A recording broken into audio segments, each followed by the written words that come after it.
Buenas noches, bienvenidos al banquillo, gracias por estar con nosotros. Se ha avanzado en el proceso de intentar rescatar la empresa nacional de energía eléctrica, más allá de las discusiones y de los relajos que se armaron en las últimas horas en el Congreso Nacional en la discusión de la propuesta de la nueva ley del sector eléctrico.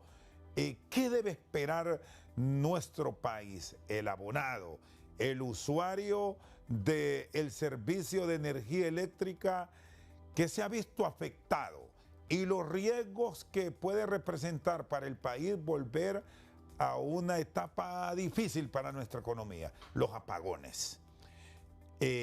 ¿Por qué la ley del sector eléctrico urge para el país? ¿Hasta dónde los respaldos que han dado los multilaterales, los que financian muchos proyectos para el país, puede resultar clave en este proceso de salvar la NE? Nos acompaña esta noche y le damos la bienvenida al ingeniero Jonathan Laínez, es miembro de la Comisión de Energía del Congreso Nacional. Ya vamos a incorporar también al presidente de la Asociación Nacional de Industriales en nuestro país. Se está dando el gran paso para el último intento de salvar la NE. Ingeniero Laínez, qué gusto que nos acompaña. Buenas noches. Buenas noches, muchas gracias por esta oportunidad, Rosendo. La verdad que la Empresa Nacional de Energía Eléctrica es el principal agujero fiscal que tiene el Estado. Es una empresa que pierde 1.300 millones de lempiras al mes, 15.000 millones de lempiras al año. Y es una empresa que tiene 38% de pérdidas, una deuda heredada económica que nos han dejado de 143.908 millones. O sea que es una deuda bastante grande y es el principal agujero fiscal que tiene el Estado. Si no se arregla el tema de la ENE, difícilmente vamos a poder obtener los recursos necesarios para poder invertir en escuelas, en carreteras, en educación, en todo lo que la ciudadanía necesita para poder promover el desarrollo de nuestro país. ¿Es este el último paso que se da por parte del Estado para intentar salvar la NE? ¿Ya no hay más que esperar? ¿O qué puede ocurrir si las decisiones, el Congreso las toma y el Ejecutivo no entra de lleno en un proceso de transformación? Ingeniero, usted ha sido funcionario en la Secretaría de Medio Ambiente y desde ese lejano inicio de siglo se viene proponiendo un cambio en la NE, pero al final los políticos enredan todo. Y esto nosotros lo hemos planteado a lo largo de estos días en el abordaje del tema, que es un asunto técnico. ¿Cómo se debe planificar, más allá de contar con una nueva ley del sector eléctrico? El tema planificación será clave, será fundamental, sobre todo por el recuerdo que esta ley que se ha discutido en estos días ya estuvo vigente, salvo con algunos cambios, pero en el 2014 había una ley muy parecida a la de Guatemala que ha sido un éxito en la región. Ingeniero Laínez. Bueno, es importante destacar que todas estas prácticas son prácticas internacionales que tienen origen en los organismos internacionales, principalmente también en las empresas estatales de los diferentes países. Por ejemplo, en El Salvador las pérdidas son 10%, en Nicaragua son 19%, en Guatemala son 14% y en Honduras son 38%. ¿Qué quiere decir? Que el modelo de gestión que se ha venido implementando en la Empresa Nacional de Energía Eléctrica es un modelo que no funciona, es un modelo que hay que cambiarlo y como usted lo dice, en el 2014 ya se había establecido que se tenía que hacer este proceso de división de la Empresa Nacional de Energía Eléctrica en 3 sectores, en el sector de generación, transmisión y lo más importante, trabajar en el tema de distribución, que es a donde el hurto y las pérdidas técnicas llegan a 38%. Y eso es insostenible para el gobierno, insostenible para el pueblo hondureño, porque el 38% de pérdidas es un lastre bastante grande, que son 1.300 millones de lempiras al mes, son 15.000 millones de lempiras al año, y es algo que debe de hacerse algo para poder reducir las pérdidas y para poder promover el desarrollo de la Empresa Nacional de Energía Eléctrica, que lo que necesita es tener un servicio eficiente, que sea regular, que tenga buena calidad, que no se quemen los aparatos en las casas, y algo muy importante es que pueda ser a precios justos, a corto, mediano y largo plazo, para que garanticemos la sostenibilidad del servicio. ¿Cuál es el riesgo de que esto se deje como ha venido funcionando? ¿Es inminente el cierre de la estatal eléctrica o existe alguna otra ruta que, más allá de la ley que se ha discutido en estos días, cambie el proceso de transformación de la estatal eléctrica, ingeniero? El riesgo es los análisis financieros que han realizado, principalmente ASJ, establece que puede llegar a una deuda de 240.000 millones de lempiras. O sea que el riesgo es financieramente insostenible, puede generar problemas financieros para el país, problemas con los acuerdos del Fondo Monetario Internacional, los acuerdos con la banca multilateral, los acuerdos con impago también con los generadores de energía. Entonces eso es un problema bastante grande que va a generar problema económico, inflación generalizada, una inflación ya bastante fuerte que no la deseamos en el país, y que es algo que le va a pegar a todo el pueblo hondureño y principalmente a las personas más vulnerables, a las personas que tienen menos ingresos y a las personas que realmente necesitan de ese servicio para poder generar bienes y servicios a corto, mediano y largo plazo. Bueno, el problema ha sido estrictamente político, porque por más que digan que no tienen responsabilidad, basta con observar una empresa que en este proceso de transformación de los últimos 15, 20 años ha ido aumentando el número de personal. Y no digamos lo que ocurrió, ingeniero Laínez, con el Programa Nacional de Reducción de Pérdidas, programa ya cerrado. ¿Cómo debe actuar, una vez pasada la iniciativa, la clase política en el manejo de esta empresa que, por ser única, no tendría que estarle reportando pérdidas al Estado? Al contrario, debería ser un oxígeno como lo tiene Guatemala para su hacienda, como lo tiene El Salvador, como lo tiene Nicaragua, y no digamos Costa Rica, que tiene todo concentrado en un instituto de energía que es un ejemplo para la región. Sí, el caso de Costa Rica es un caso bien particular, pero ya en Costa Rica se están empezando a ver problemas, porque cuando se ha demostrado que cuando el Estado concentra todo su manejo de algún tipo de empresa y no se hacen las inversiones necesarias a corto, mediano y largo plazo, se pueden haber problemas. Y como usted lo dijo anteriormente, cuando estuvimos en la Secretaría de Recursos Naturales y Ambiente, que formamos parte de la Junta Directiva del ENE, había pérdidas en 18% lo máximo, y certificadas por organismos internacionales. Y ahora tenemos 38% de pérdidas, que quiere decir que el sistema no ha funcionado. En Centroamérica y en Latinoamérica se establece que para que pueda haber empresas que sean eficientes, lo máximo de aceptable es 15% de pérdidas. No se puede tener 38% de pérdidas, es algo muy grande y es un problema financiero. A corto plazo, lo que se tiene que establecer y lo único que desarrolla esta ley es dividir la empresa en generación, en transmisión y en distribución, para poder hacer un manejo más eficiente de la empresa, mejor actividad en todos los aspectos, en el campo, en la actividad administrativa, para poder desarrollar las inversiones que se necesitan y, para lo más importante, para poder captar fondos. En este momento, el embajador ayer de la Unión Europea estableció, Hidalgo, que tenía que ser, que si se dividía la empresa en tres y pasaba esta ley, ellos estarían invirtiendo 15.000 millones de lempiras en líneas de transmisión. También los organismos internacionales han establecido que van a promover el desarrollo de 500 millones de inversión para la Empresa Nacional de Energía Eléctrica en los tres rubros. Entonces, eso es algo muy importante. Y la empresa de transmisión y la empresa de generación es sumamente rentable.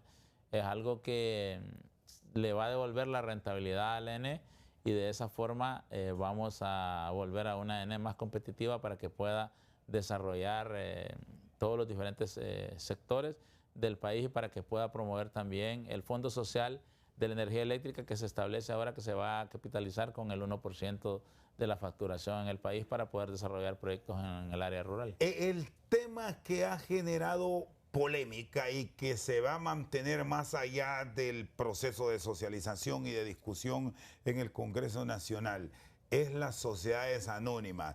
Libertad y Refundación insiste en que esto es privatizar la estatal con un agregado. En el 2008, saquen en resumen ustedes quién era el presidente de Honduras, hubo una propuesta ante el Banco Mundial de la decisión del ENE, es decir, dividirla en varias partes, y el 2008, así se propuso ante el Banco Mundial, y luego vinieron cambios, se aprobó una ley general de la industria eléctrica que separó, se tiró al traste todo el proceso y ahora está la oposición bajo el argumento que se busca privatizar o que le quieren entregar la NE a terceros. Y este ha sido el gran debate que va a continuar. ¿Qué le dice a esos sectores, ingeniero Ladina? Primero, lo más importante es que la ENE solo se divide en 3 empresas: generación, transmisión y distribución. Pero la titularidad de todas las acciones, el 100%, le corresponde a la ENE matriz. La ENE matriz es la que va a disponer de todos los activos. Y algo muy importante es que en esta ley se planteó que los embalses, todos los recursos de la Empresa Nacional de Energía Eléctrica son inalienables, no se pueden embargar, también que no se pueden transferir, no se pueden vender, no se puede realizar ningún tipo de transacción de capitalización de los fondos del ENE por parte privada, porque eso le corresponde al Estado de Honduras. O sea que el Estado de Honduras es el titular y es el dueño de la Empresa Nacional de Energía Eléctrica y de los activos. Y muy importante, todos los activos como las represas del Cajón, Cañaveral, Río Lindo y todas las todas las actividades que se han venido desarrollando a lo largo del desarrollo del país. Entonces es algo muy importante y algo que también se estableció el día de ayer es que la Empresa Nacional de Energía Eléctrica no se vende, la Empresa Nacional de Energía Eléctrica se rescata. ¿Y cómo se rescata? Con inversión de capital, con eficiencia administrativa, con eficiencia en trabajo técnico y sin injerencia política, porque es muy importante establecer que todas las personas que trabajan en la Empresa Nacional de Energía Eléctrica, en las 3 nuevas empresas que se pretende desarrollar, tienen que ser personas que tengan la capacidad técnica para poder administrar, para poder generar eficientemente los bienes y servicios que se necesitan para promover el desarrollo hondureño del pueblo hondureño. ¿Se puede dejar a efecto de evitar conflictos dentro de la reglamentación, incluso el agregado? Porque como aquí terminamos siendo más papistas que el Papa, en algunos momentos la NE no podrá venderse. Ya lo establece en el artículo 2, que la ENE ni ningún activo de la ENE se puede transferir, no se puede embargar. Entonces, no ¿cómo se puede entender realizar una postura? Es una postura política. político. Ayer estuvimos hablando con un diputado de Libertad y Refundación. Esto es político, es una acción política. O sea que no lo van a cambiar, se apruebe o no se apruebe, quede como quede. Ustedes ya están claros que esa será la postura y que no les apoyan. Esa es la postura, incluso a las personas que participaron en la comisión les prohibieron que no pudieran firmar el dictamen. Ellos querían firmar el dictamen, querían formar parte, han formado parte de toda la discusión, de todos los que hemos venido trabajando y desarrollando durante prácticamente más de 2 meses. Entonces, ellos establecen una postura política y ellos mismos me decían ayer a las 12 de la noche que esta era una postura política y lo que querían hacer al final, que hay que, la verdad, reconocerle al presidente Narri Juan Afurazabla de que él ha tomado este tema, que es un tema bastante álgido para el pueblo hondureño, es un tema que sí se tiene que mejorar, porque la verdad que los presidentes y los representantes del Estado tienen que ser estadistas y tienen que proveer todo lo necesario para poder realizar las transformaciones del Estado de Honduras. Y no es posible que la ENE siga perdiendo 38%. Al final, ¿qué es lo que va a pasar? Lo que va a pasar es otra vez los apagones, los problemas en transmisión, los problemas en distribución. Vamos a volver a tener, como cuando yo estaba en el colegio, que tenían plantas de generación de energía en la calle peatonal. ¿Se acuerdan ustedes? En el gobierno del presidente Ascona. O sea, no podemos llegar a eso. Eso es un costo político bastante grande. Sabemos que es un tema importante, es un tema que tenemos que socializarlo con el pueblo hondureño y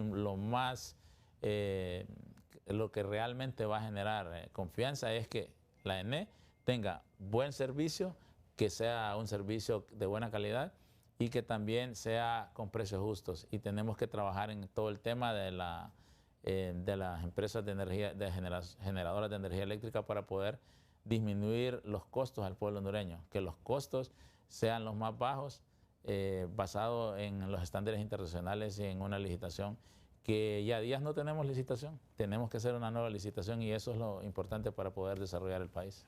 Muy bien, el ingeniero Jonathan Laínez con nosotros al banquillo. Revisamos las discusiones alrededor de la ley de energía en nuestro país. Pausa, ya regresamos.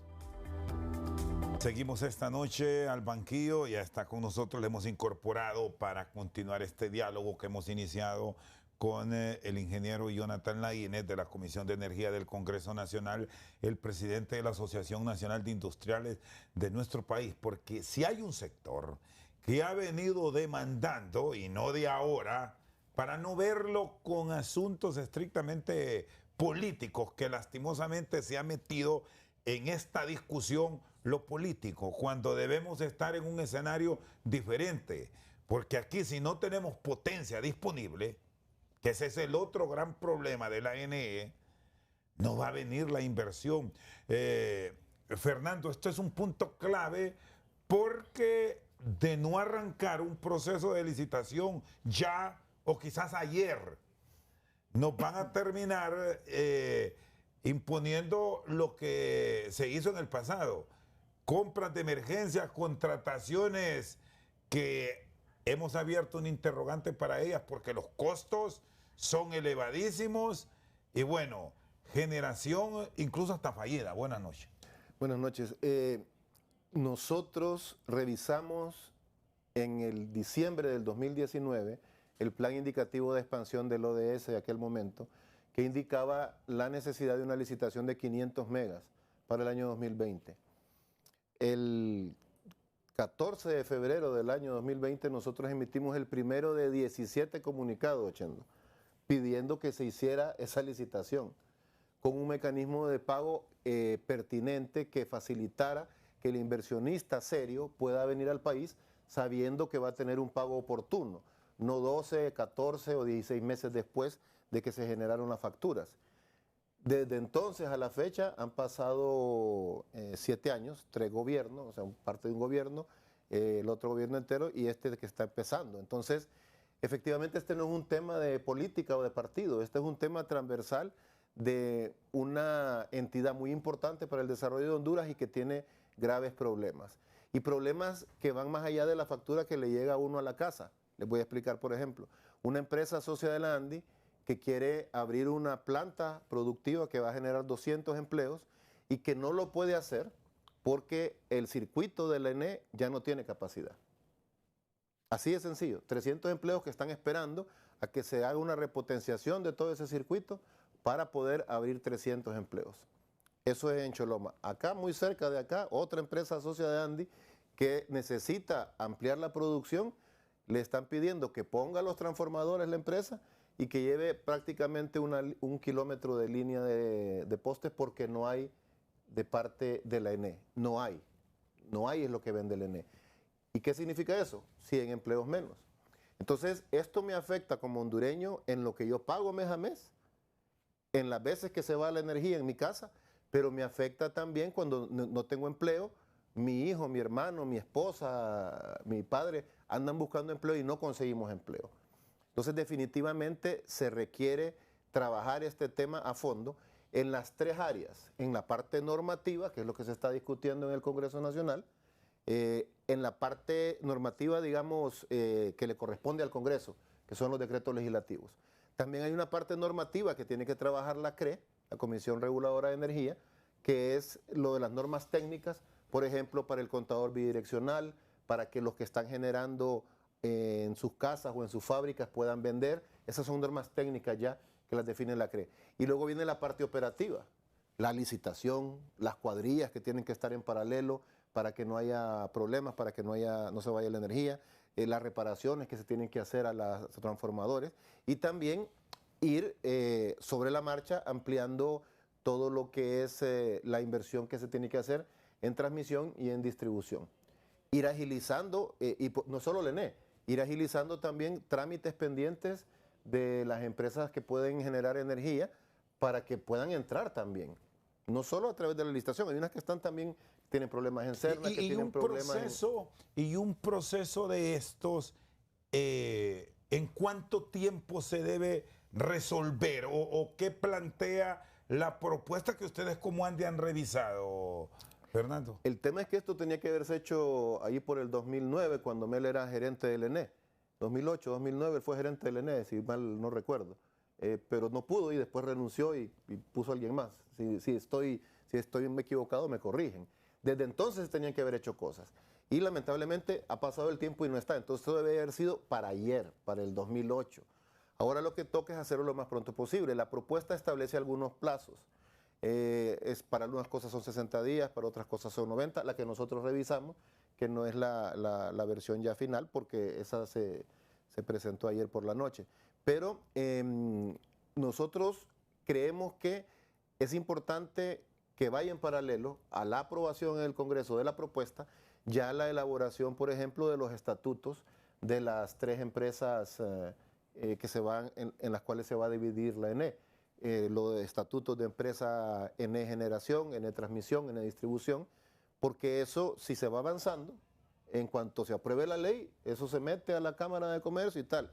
El tema de la valorización de los activos, que lo debe hacer la Dirección de Bienes Nacionales, eso se puede ir avanzando mientras se aprueba la ley, porque es parte de su función. Entonces hay cosas que se pueden ir haciendo en paralelo para que este proceso esté lo más pronto posible. Pero definitivamente no es que se aprueba la ley y al día siguiente ya vamos a tener resultados. Esto es un proceso que requiere de la participación de muchas instituciones. La ENE es la clave, pero también hay otras, la CRE, la ENE, Cerna, municipalidades, el sector privado, el sistema financiero para el tema de los bancos, los organismos internacionales que le han brindado apoyo a la iniciativa, verbal y digamos apoyo moral, pero que esperamos que eso se concretice también en apoyo económico, monetario, préstamos, financiamientos, asistencias técnicas, para que se puedan tratar esos grandes problemas que tiene el ENE. ¿Por qué les calificaron desde la Asociación Nacional de Industriales a los procesos de administración de la ENE como ineficientes, como mentirosos? Primero que todo, porque la ley establece, vigente, que la pérdida máxima que puede tener la empresa es 15%. Bueno, incluso hubo un agregado más.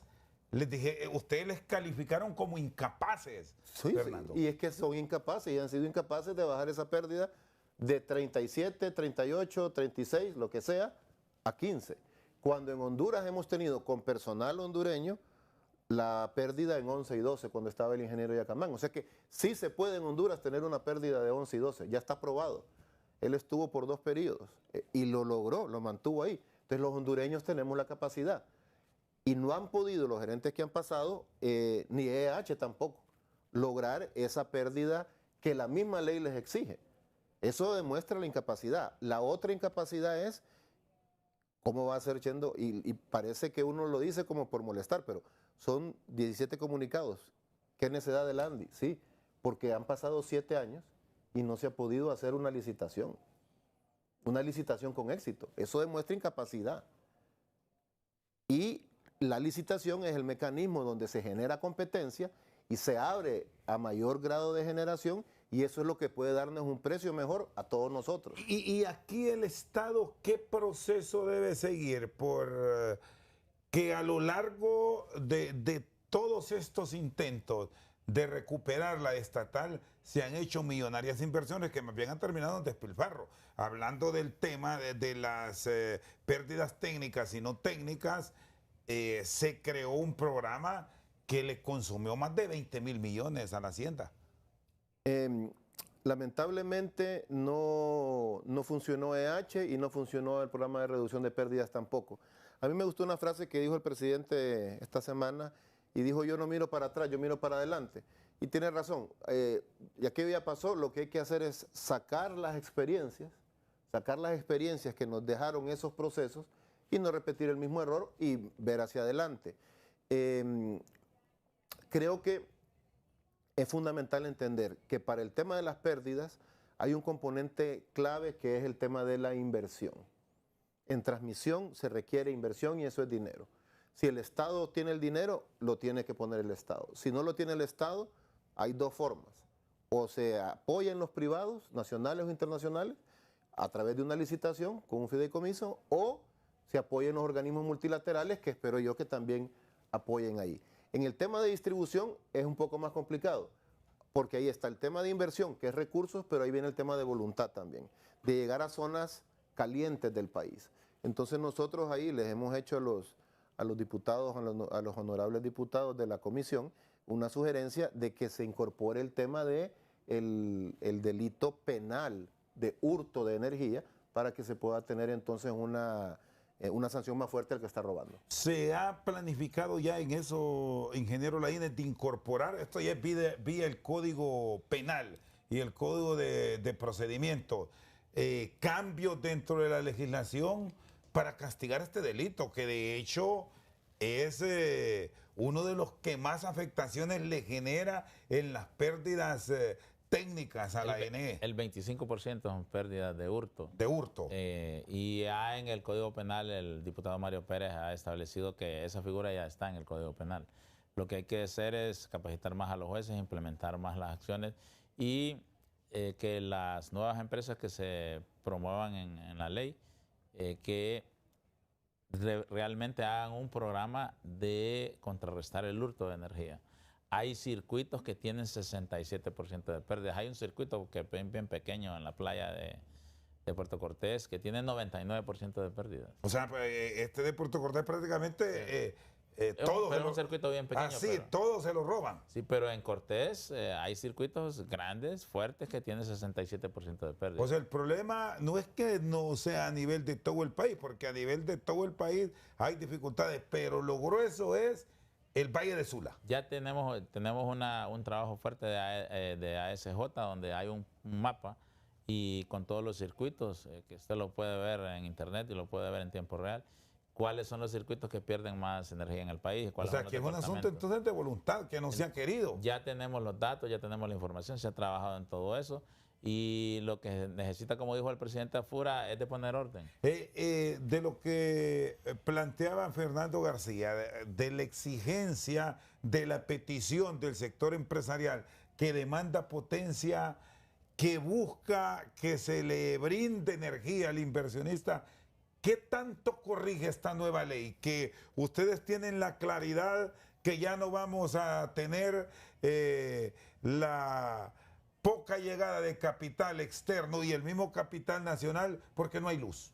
La capacidad energética de un país es la que define la capacidad productiva, la capacidad económica. Eso es fundamental. Para que exista desarrollo económico tiene que haber energía. Y los estudios que se han desarrollado económicamente, por ejemplo, establecen que son 113 centavos de dólar lo que vale a la economía la energía que no se produce.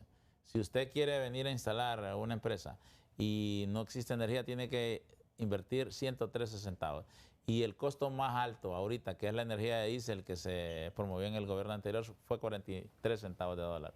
Que ese es un problema bastante grande que eleva el costo marginal para la energía en el mercado de oportunidad y que al final le afecta con precios al pueblo hondureño, con bastante dinero.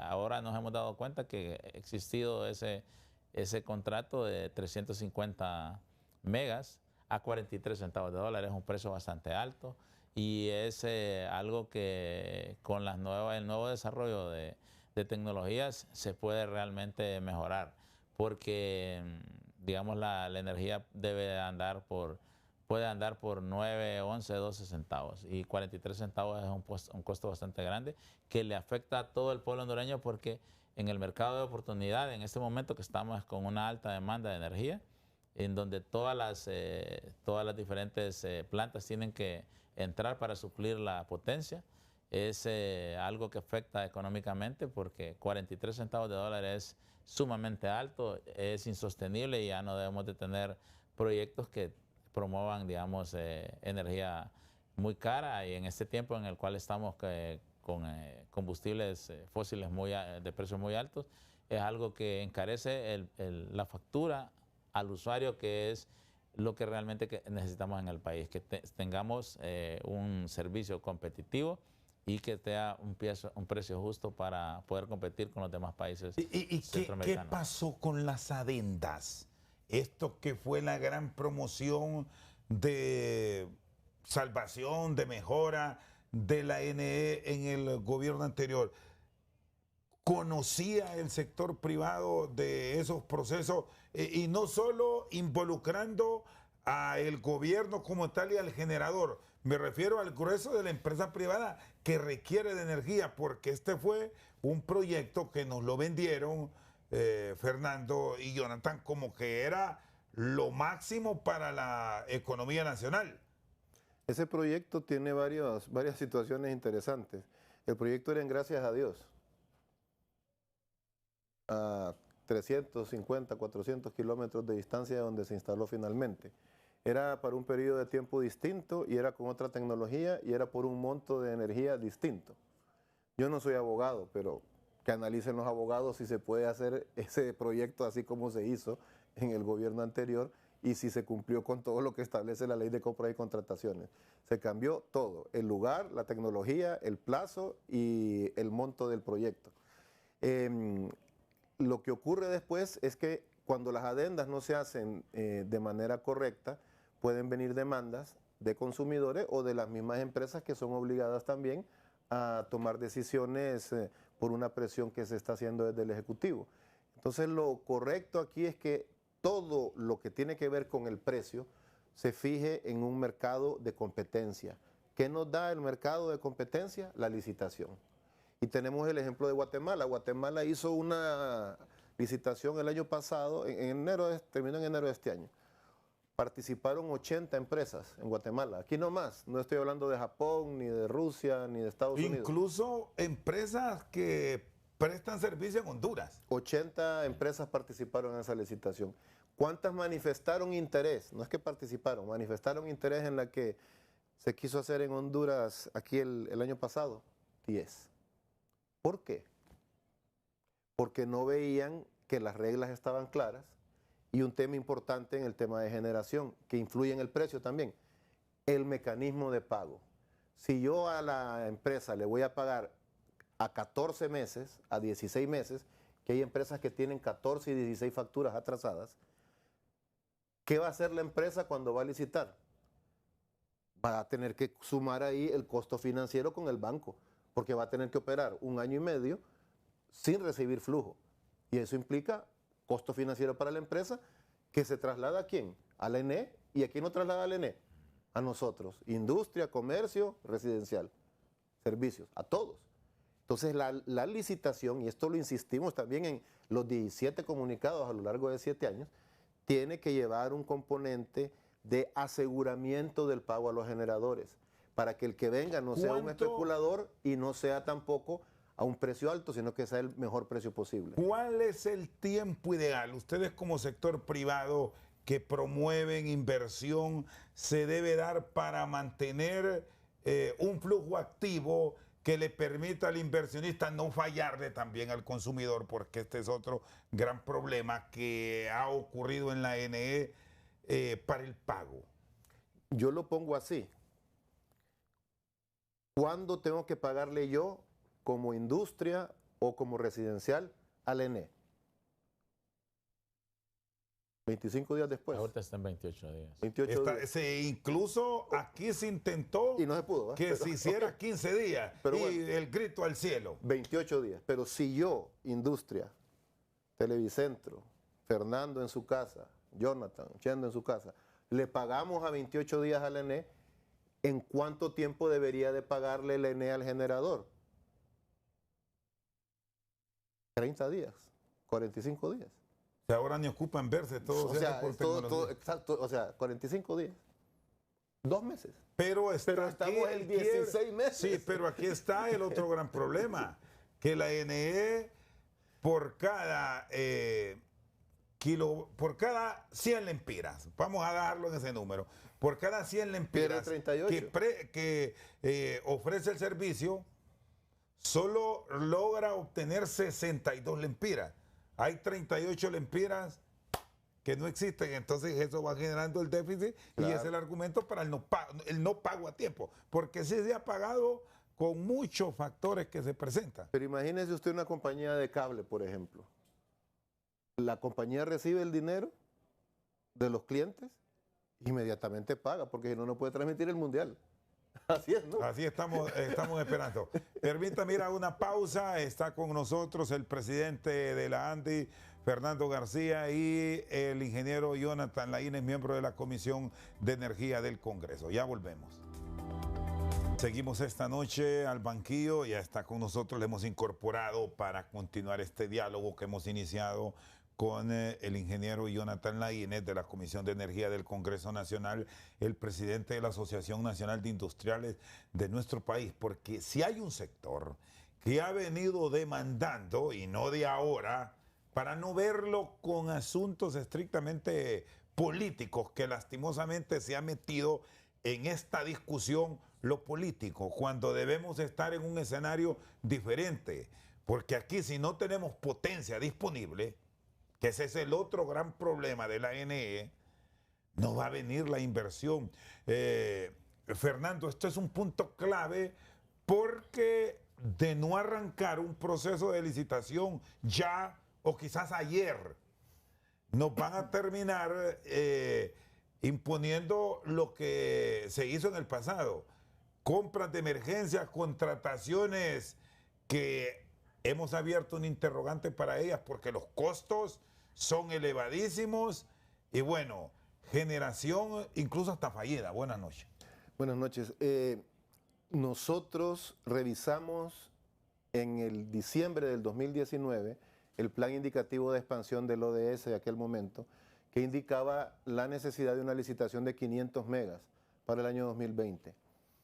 El 14 de febrero del año 2020 nosotros emitimos el primero de 17 comunicados, Chendo, pidiendo que se hiciera esa licitación con un mecanismo de pago pertinente que facilitara que el inversionista serio pueda venir al país sabiendo que va a tener un pago oportuno, no 12, 14 o 16 meses después de que se generaron las facturas.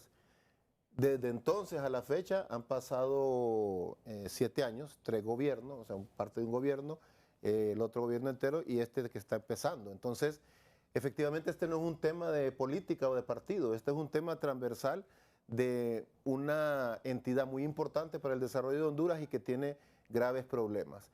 Y problemas que van más allá de la factura que le llega a uno a la casa. Les voy a explicar, por ejemplo, una empresa socia de la ANDI que quiere abrir una planta productiva que va a generar 200 empleos y que no lo puede hacer porque el circuito del ENE ya no tiene capacidad.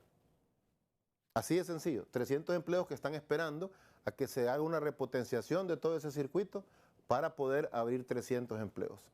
Eso es en Choloma. Acá, muy cerca de acá, otra empresa socia de ANDI que necesita ampliar la producción, le están pidiendo que ponga los transformadores la empresa y que lleve prácticamente un kilómetro de línea de postes porque no hay de parte de la ENE. No hay es lo que vende la ENE. ¿Y qué significa eso? 100 empleos menos. Entonces, esto me afecta como hondureño en lo que yo pago mes a mes, en las veces que se va la energía en mi casa, pero me afecta también cuando no tengo empleo. Mi hijo, mi hermano, mi esposa, mi padre andan buscando empleo y no conseguimos empleo. Entonces, definitivamente se requiere trabajar este tema a fondo en las tres áreas, en la parte normativa, que es lo que se está discutiendo en el Congreso Nacional, en la parte normativa, digamos, que le corresponde al Congreso, que son los decretos legislativos. También hay una parte normativa que tiene que trabajar la CRE, la Comisión Reguladora de Energía, que es lo de las normas técnicas, por ejemplo, para el contador bidireccional, para que los que están generando en sus casas o en sus fábricas puedan vender. Esas son normas técnicas ya que las define la CRE. Y luego viene la parte operativa, la licitación, las cuadrillas que tienen que estar en paralelo para que no haya problemas, para que no se vaya la energía, las reparaciones que se tienen que hacer a los transformadores y también ir sobre la marcha ampliando todo lo que es la inversión que se tiene que hacer en transmisión y en distribución. Ir agilizando, y no solo el ENE, ir agilizando también trámites pendientes de las empresas que pueden generar energía para que puedan entrar también. No solo a través de la licitación, hay unas que están también, tienen problemas en Cerna, que tienen problemas y un proceso de estos, ¿en cuánto tiempo se debe resolver? ¿O qué plantea la propuesta que ustedes como han revisado, Fernando? El tema es que esto tenía que haberse hecho allí por el 2009, cuando Mel era gerente del ENE. 2008, 2009 él fue gerente del ENE, si mal no recuerdo. Pero no pudo y después renunció y puso a alguien más. Si estoy equivocado, me corrigen. Desde entonces tenían que haber hecho cosas. Y lamentablemente ha pasado el tiempo y no está. Entonces eso debe haber sido para ayer, para el 2008. Ahora lo que toca es hacerlo lo más pronto posible. La propuesta establece algunos plazos. Para algunas cosas son 60 días, para otras cosas son 90. La que nosotros revisamos, que no es la versión ya final, porque esa se presentó ayer por la noche. Pero nosotros creemos que es importante que vaya en paralelo a la aprobación en el Congreso de la propuesta, ya la elaboración, por ejemplo, de los estatutos de las tres empresas que se van, en las cuales se va a dividir la ENE. Los estatutos de empresa ENE Generación, ENE Transmisión, ENE Distribución, porque eso, si se va avanzando, en cuanto se apruebe la ley, eso se mete a la Cámara de Comercio y tal. El tema de la valorización de los activos, que lo debe hacer la Dirección de Bienes Nacionales, eso se puede ir avanzando mientras se aprueba la ley, porque es parte de su función. Entonces hay cosas que se pueden ir haciendo en paralelo para que este proceso esté lo más pronto posible. Pero definitivamente no es que se aprueba la ley y al día siguiente ya vamos a tener resultados. Esto es un proceso que requiere de la participación de muchas instituciones. La ENE es la clave, pero también hay otras, la CRE, la ENE, Cerna, municipalidades, el sector privado, el sistema financiero para el tema de los bancos, los organismos internacionales que le han brindado apoyo a la iniciativa, verbal y digamos apoyo moral, pero que esperamos que eso se concretice también en apoyo económico, monetario, préstamos, financiamientos, asistencias técnicas, para que se puedan tratar esos grandes problemas que tiene el ENE. ¿Por qué les calificaron desde la Asociación Nacional de Industriales a los procesos de administración de la ENE como ineficientes, como mentirosos? Primero que todo, porque la ley establece, vigente, que la pérdida máxima que puede tener la empresa es 15%. Bueno, incluso hubo un agregado más. Les dije, ustedes les calificaron como incapaces, Sí, Fernando. sí, y es que son incapaces y han sido incapaces de bajar esa pérdida de 37, 38, 36, lo que sea, a 15. Cuando en Honduras hemos tenido con personal hondureño la pérdida en 11 y 12 cuando estaba el ingeniero Yacamán. O sea que sí se puede en Honduras tener una pérdida de 11 y 12, ya está probado.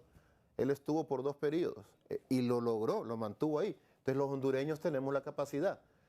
Y no han podido los gerentes que han pasado, ni EH tampoco, lograr esa pérdida que la misma ley les exige.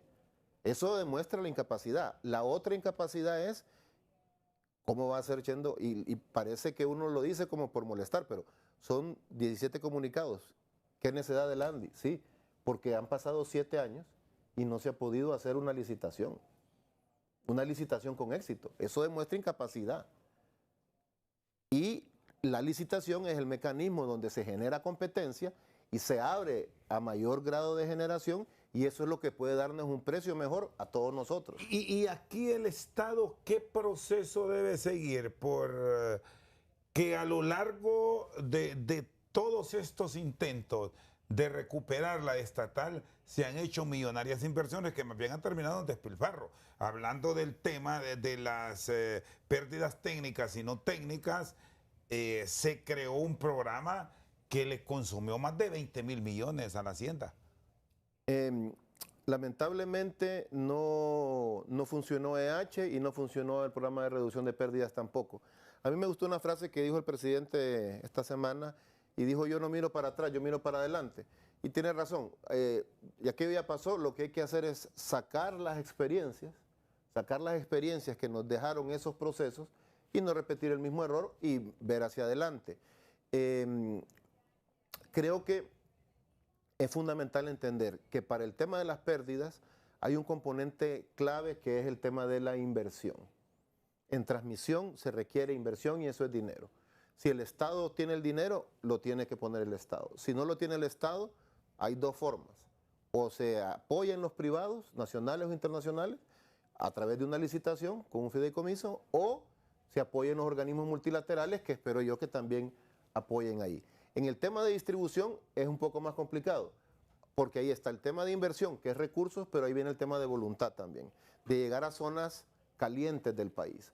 Entonces nosotros ahí les hemos hecho a los diputados, a los honorables diputados de la comisión, una sugerencia de que se incorpore el tema de el delito penal de hurto de energía para que se pueda tener entonces una sanción más fuerte al que está robando. ¿Se ha planificado ya en eso, ingeniero Laínez, de incorporar, esto ya es vía el Código Penal y el Código de Procedimiento, cambios dentro de la legislación para castigar este delito, que de hecho es uno de los que más afectaciones le genera en las pérdidas técnicas a la ENE? El 25% son pérdidas de hurto. De hurto. Y ya en el Código Penal el diputado Mario Pérez ha establecido que esa figura ya está en el Código Penal. Lo que hay que hacer es capacitar más a los jueces, implementar más las acciones y que las nuevas empresas que se promuevan en la ley, que realmente hagan un programa de contrarrestar el hurto de energía.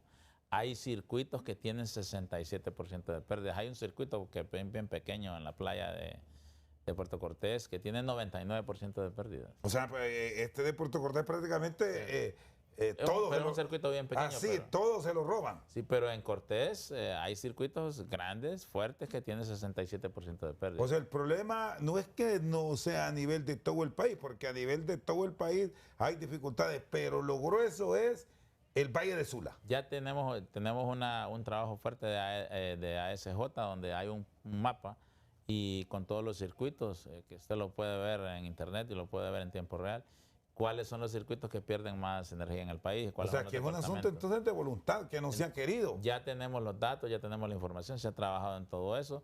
Y lo que necesita, como dijo el presidente Afura, es de poner orden. De lo que planteaba Fernando García, de la exigencia, de la petición del sector empresarial que demanda potencia, que busca que se le brinde energía al inversionista, ¿qué tanto corrige esta nueva ley? Que ustedes tienen la claridad que ya no vamos a tener la poca llegada de capital externo y el mismo capital nacional porque no hay luz. La capacidad energética de un país es la que define la capacidad productiva, la capacidad económica. Eso es fundamental. Para que exista desarrollo económico tiene que haber energía. Y los estudios que se han desarrollado económicamente, por ejemplo, establecen que son 113 centavos de dólar lo que vale a la economía la energía que no se produce. Si usted quiere venir a instalar una empresa y no existe energía, tiene que invertir 113 centavos. Y el costo más alto ahorita, que es la energía de diésel que se promovió en el gobierno anterior, fue 43 centavos de dólar. Que ese es un problema bastante grande que eleva el costo marginal para la energía en el mercado de oportunidad y que al final le afecta con precios al pueblo hondureño, con bastante dinero. Ahora nos hemos dado cuenta que ha existido ese ese contrato de 350 megas a 43 centavos de dólar. Es un precio bastante alto y es algo que con el nuevo desarrollo de tecnologías se puede realmente mejorar, porque digamos la energía puede andar por 9, 11, 12 centavos, y 43 centavos es un costo bastante grande que le afecta a todo el pueblo hondureño, porque en el mercado de oportunidad, en este momento que estamos con una alta demanda de energía, en donde todas las diferentes plantas tienen que entrar para suplir la potencia, es algo que afecta económicamente, porque 43 centavos de dólar es sumamente alto, es insostenible, y ya no debemos de tener proyectos que promuevan, digamos, energía muy cara, y en este tiempo en el cual estamos con combustibles fósiles de precios muy altos, es algo que encarece la factura al usuario, que es lo que realmente necesitamos en el país, que tengamos un servicio competitivo y que tenga un precio justo para poder competir con los demás países ¿Y qué pasó con las adendas? Esto que fue la gran promoción de salvación, de mejora de la NE en el gobierno anterior. ¿Conocía el sector privado de esos procesos y no solo involucrando al gobierno como tal y al generador? Me refiero al grueso de la empresa privada que requiere de energía, porque este fue un proyecto que nos lo vendieron Fernando y Jonathan como que era lo máximo para la economía nacional. Ese proyecto tiene varias situaciones interesantes. El proyecto era en Gracias a Dios, a 350, 400 kilómetros de distancia de donde se instaló finalmente. Era para un periodo de tiempo distinto y era con otra tecnología y era por un monto de energía distinto. Yo no soy abogado, pero que analicen los abogados si se puede hacer ese proyecto así como se hizo en el gobierno anterior y si se cumplió con todo lo que establece la ley de compras y contrataciones. Se cambió todo, el lugar, la tecnología, el plazo y el monto del proyecto.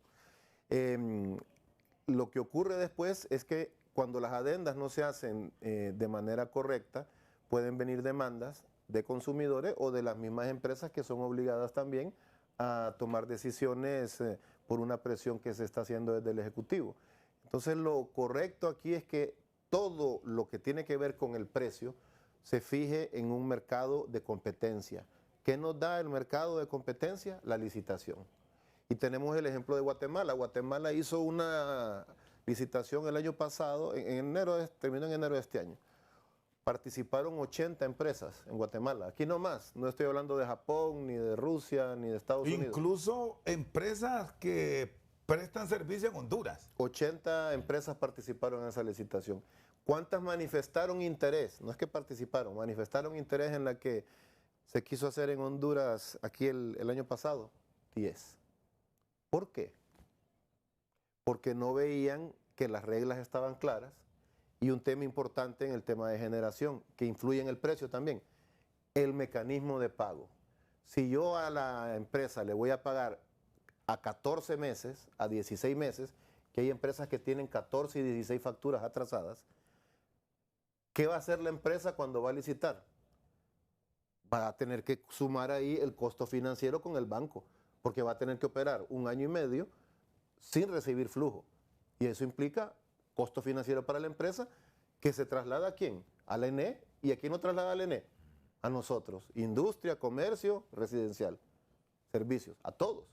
Entonces la licitación, y esto lo insistimos también en los 17 comunicados a lo largo de 7 años, tiene que llevar un componente de aseguramiento del pago a los generadores, para que el que venga no sea un especulador y no sea tampoco a un precio alto, sino que sea el mejor precio posible. ¿Cuál es el tiempo ideal? Ustedes como sector privado que promueven inversión, se debe dar para mantener un flujo activo que le permita al inversionista no fallarle también al consumidor, porque este es otro gran problema que ha ocurrido en la NE para el pago. Yo lo pongo así. ¿Cuándo tengo que pagarle yo como industria o como residencial al ENE? 25 días después. Ahorita está en 28 días. 28 días. Incluso aquí se intentó Y no se pudo. que se hiciera 15 días Pero y bueno. el grito al cielo. 28 días. Pero si yo, industria, Televicentro, Fernando en su casa, Jonathan, Chendo en su casa, le pagamos a 28 días al ENE, ¿en cuánto tiempo debería de pagarle el ENE al generador? 30 días, 45 días. Que ahora ni ocupan verse todos. O sea, por tecnología. exacto, o sea, 45 días. 2 meses. Pero Pero estamos en 16 meses. Sí, pero aquí está el otro gran problema, que la NE por cada por cada 100 lempiras, vamos a darlo en ese número, por cada 100 lempiras 38. que ofrece el servicio, solo logra obtener 62 lempiras. Hay 38 lempiras que no existen, entonces eso va generando el déficit. Claro. Y es el argumento para el no pago a tiempo, porque sí se ha pagado con muchos factores que se presentan. Pero imagínese usted una compañía de cable, por ejemplo. La compañía recibe el dinero de los clientes, inmediatamente paga, porque si no, no puede transmitir el mundial.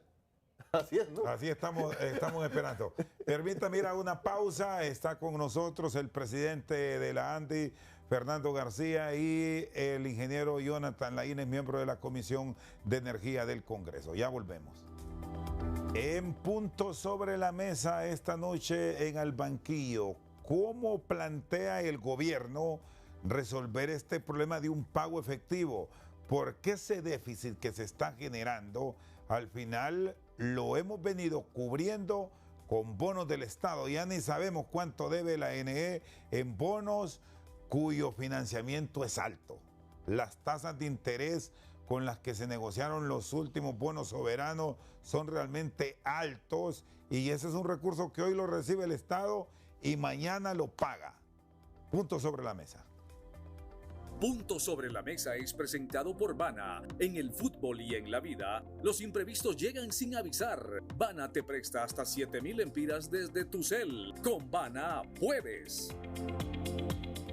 Bueno, ¿cómo va a funcionar este proceso, ingeniero Laínez? Bueno, lo que se pretende establecer es que sea un proceso bastante rápido, que la Empresa Nacional de Energía Eléctrica se divida en 3 subsidiarias, que son transmisión, generación y distribución, para que realmente se encargue de cada uno de los temas con gente competente, con gente eficiente, para poder desarrollar. Y en el tema del ENE, en el tema de las pérdidas, hay que trabajar fuertemente en el tema de hurto, porque 25% del tema de hurto es bastante grande.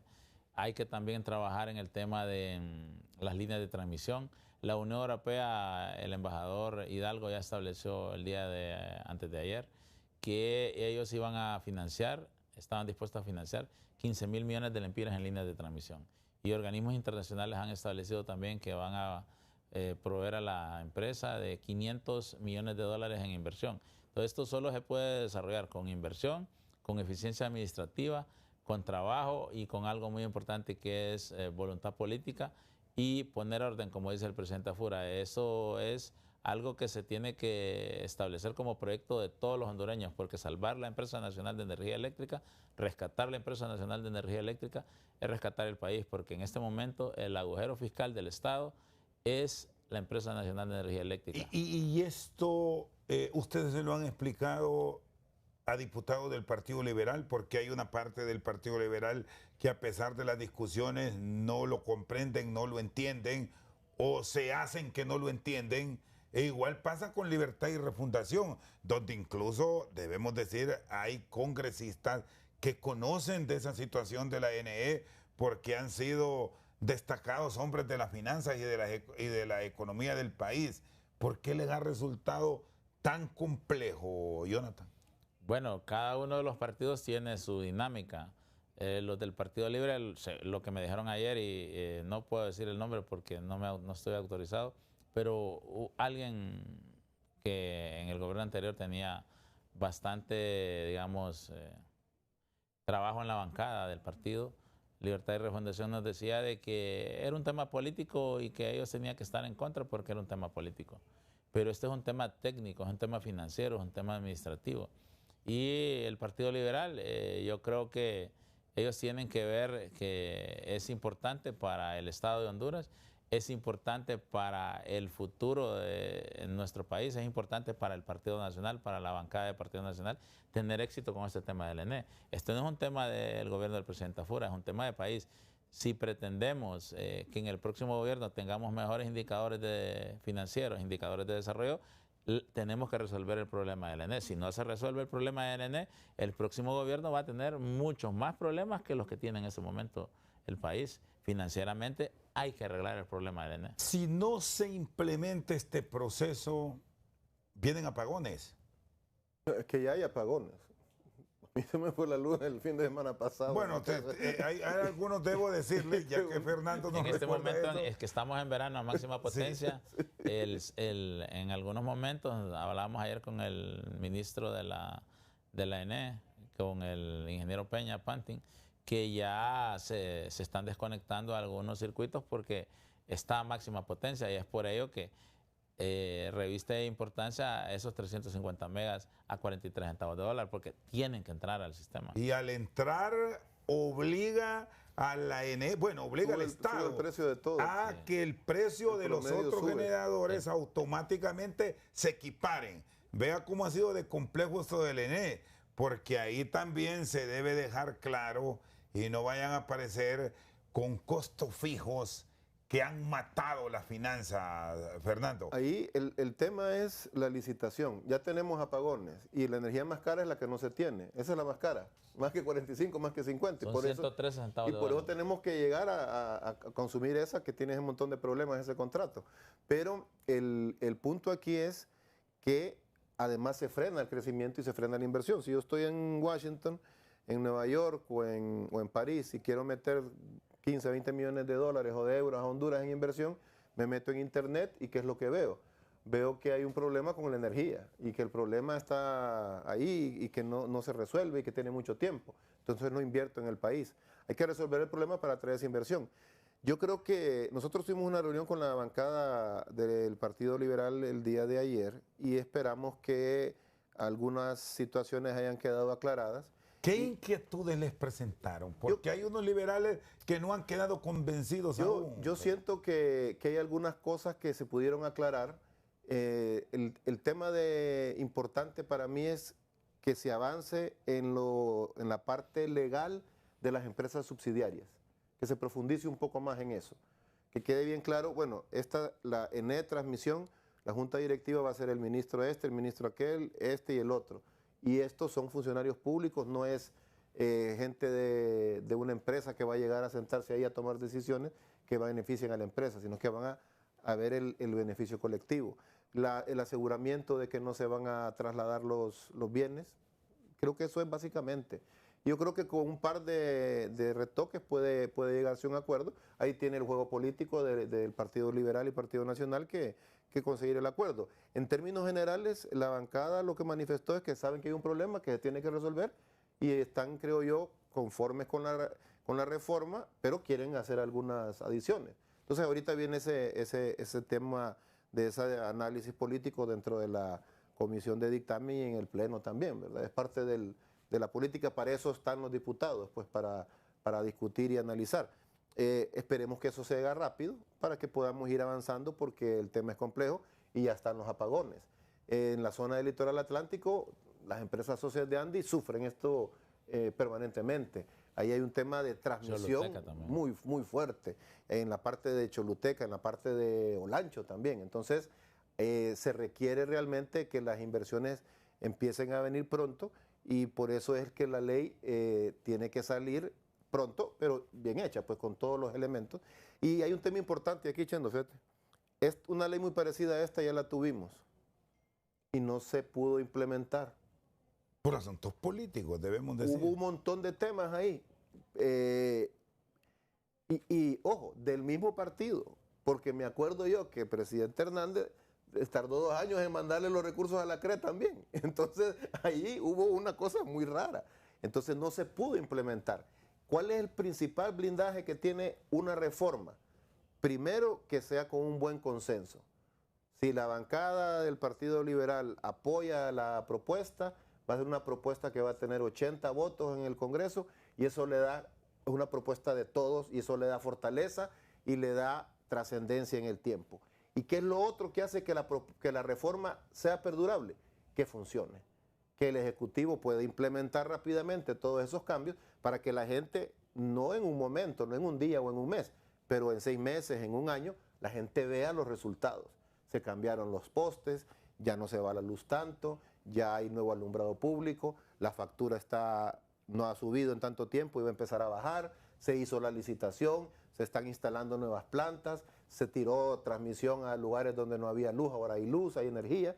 Entonces, hay que en este momento tenemos que darles el voto de confianza a los políticos, diputados en el Congreso, las dos bancadas, ojalá que la tercera se pudiera incorporar también, pero aquí hay dos que son claves, que puedan unirse para que esa reforma sea contundente y de largo plazo. Y luego hay que darles el voto de confianza al Ejecutivo para que pueda hacer ese montón de trabajo que tiene que hacer, que ha sido labor que no se ejecutó en 20 años.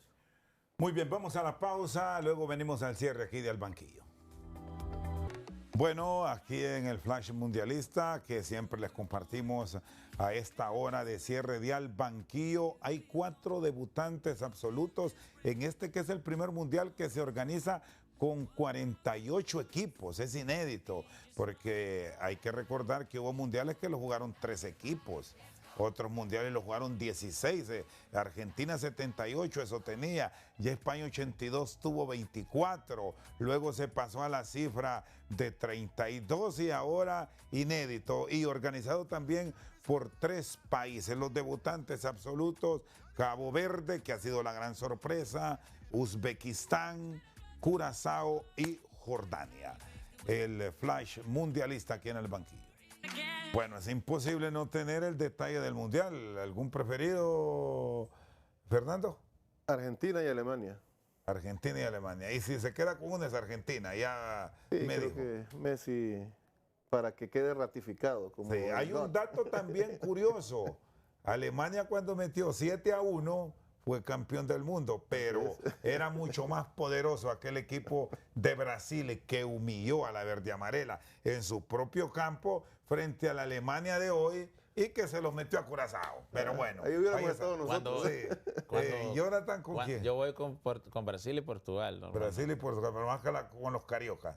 Sí. Hoy Portugal, por cierto, bueno, los dos ya debutaron y no pasaron del empate.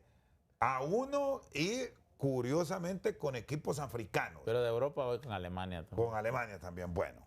Yo voy con los de América. Pero prefiero siempre los de América. Reflexión, África está jugando mucho mejor Que en la términos CONCACAF. generales que la CONCACAF. Y de la CONCACAF, No, pero el Estados mejor Unidos es equipo, el mejor equipo. Estados Unidos. el mejor equipo y el que más ha sorprendido es Estados Unidos. Estados Unidos ha jugado el mejor partido. Estados Unidos ha jugado, para muchos, comparto con el ingeniero Laine, el mejor partido de esta primera presentación. Ya los vimos a todos. Y jugó con un Dinámica. equipo que tiene experiencia en Bravo, defender. bravo, los Sí, sí. paraguayos Y son bravos. lo dominó bastante. Bueno, quiero cerrar con el tema de las capacitaciones que debe tener la NE y el blindaje de su personal, porque muchas veces se prepara el personal y el buen personal termina en el sector privado y se capacitó con fondos del Estado. Hablando de los técnicos, no los que llegaron por asuntos políticos. ¿Cómo salvar ese recurso humano para una empresa que intenta rescatarse, Fernando? Nosotros en la propuesta del sector privado recomendamos que se respete todas las garantías laborales y los derechos laborales de los trabajadores de la ENE, que son parte fundamental del funcionar de esta institución. Y he escuchado y he compartido con los dirigentes sindicales del STNE que están de acuerdo con la reforma y eso es importante. Aquí hay un tema clave y es que se le den los beneficios laborales competitivos también, porque aquí tiene que competir las empresas por dar el mejor precio, pero las empresas también compiten por dar un buen clima laboral, un buen salario, un salario a tiempo, beneficios laborales a su personal para que éste se mantenga. Un beneficio importante que tienen los empleados de LNE es el tema de el fondo de pensiones. Es importante que se garantice que ese fondo de pensiones permanezca blindado y dándole ese servicio de jubilación a los empleados del ENE, que eso seguramente va a motivar a ellos a que permanezcan en las subsidiarias. Algo importante que en el tema de los empleados, el diputado Mario Pérez establecía ayer en la comisión de que ese fondo de pensiones se le tiene que dar una personalidad jurídica, porque actualmente no lo tiene. Entonces, sí estamos trabajando responsablemente en el Congreso Nacional que dirige el presidente José Tomás Zambrano Molina. Estamos haciendo todo con responsabilidad, con transparencia, hablando con todos los sectores. Es una propuesta donde todos los sectores están de acuerdo. Y lo importante es que los políticos tomen en cuenta que es por Honduras, es una propuesta para que se pueda implementar la nueva empresa dividida en 3 aspectos importantes: generación, transmisión y distribución, y que realmente responda a los intereses del pueblo hondureño. Y esta es una propuesta del Partido Nacional, no es una propuesta del Partido Liberal, del sector privado, es una propuesta del pueblo hondureño, y tenemos que actuar con responsabilidad, tenemos que poner orden en el sector, y eso es lo que realmente quiere esta propuesta. ¿Qué salvaguardas se deben dejar para la generación? Porque hay que dar prioridades al final de todo este proceso a energía segura. Eso es lo primero, energía segura, pero también el componente de energía a bajos costos, porque aquí se ha generado en un comparativo con El Salvador determinada potencia, que no vamos a entrar en polémica, pero en El Salvador la venden a 7, 6 centavos de dólar, y en menos de 100 kilómetros de distancia se vende a 13 centavos de dólar. Entonces, siempre surgen esas interrogantes. ¿Cómo garantizar energía, insisto, segura y también a precios competitivos? La competencia se da en la licitación. Y un tema importante, al dividirse las empresas, la más fortalecida va a ser ENE Generación. Y ENE Generación va a poder hacer cosas que, bueno, que discutíamos ayer con la bancada del Partido Liberal también y con otros expertos en el tema.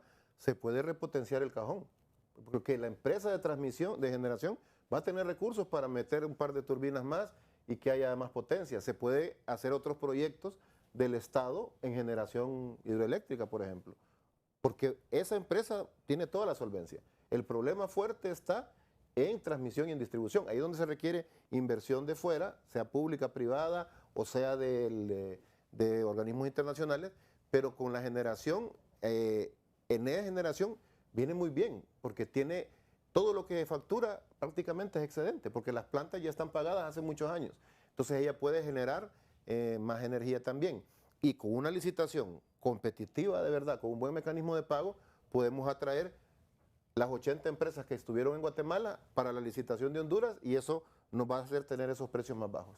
Gracias. Fernando García, presidente de la ANDI, y Jonathan Laínez, miembro de la Comisión de Energía del Congreso Nacional, esta noche al banquillo.